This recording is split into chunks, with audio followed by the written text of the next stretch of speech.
কিন্তু ভাই ই করে নেবেন না, বিদ্যুতের লাইন থাকা অবস্থায় কাজ করতে পারবেন ইনশাআল্লাহ ভাই, আল্লাহ নাম নিয়ে। দেখ আমাদের আলী আকবর ভাই এখন কলিং বেলের সুইচটা নষ্ট হয়েছে, এটা রিপ্লেস করবে, দেখা যাক ওনার কর্মদক্ষতা। সমস্যা নাই, আপনারা করে নেই। হ্যাঁ ওকে, কোন তারটা কোথায় দেবেন এটা কি? হ্যাঁ বলছি। এটা হচ্ছে মেইন যে পাওয়ারটা, মেইন পাওয়ার হচ্ছে দেখাচ্ছি। বিদ্যুৎ তো কারো কথা শুনে না, বুঝলেন? এটা তো লাইট মেন নাই কিন্তু টেস্টার, মেইন পাওয়ার এটা কিন্তু টেস্টার ঠিক আছে কিনা আপনি জানেন না। আমি যে এই যে মেইন পাওয়ার, যেটা ঠিক আছে, মেইন পাওয়ার আমি এখানে দিয়ে দিলাম।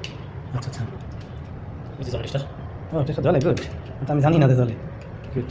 ঠিক আছে, এটা হচ্ছে কলিং বেলের অ্যাক্সেস। আচ্ছা আচ্ছা, এটা হলো কলিং বেলের। এখন আমি এটা যখন এখানে দিব, এটা আমি একটু ভালো করে লাগাই নিই। কিছু দিলে চলবে, যখন সুইচটা দিব তখন কলিং বেলটা বাজবে। ও গুড, হয়ে গেল না? আমি স্কুল দিয়ে লাগাবো, আমি জাস্ট লাইট দিয়ে দেবো। আলহামদুলিল্লাহ, তাহলে কাজ হয়ে গেল না? ভাই যে দক্ষ হাত, আলহামদুলিল্লাহ বোঝা আছে। হ্যাঁ, আলী ভাইয়ের জন্য শুভকামনা রইল। তো নেক্সটে আর মজার ভিডিও নিয়ে আসবো আমরা।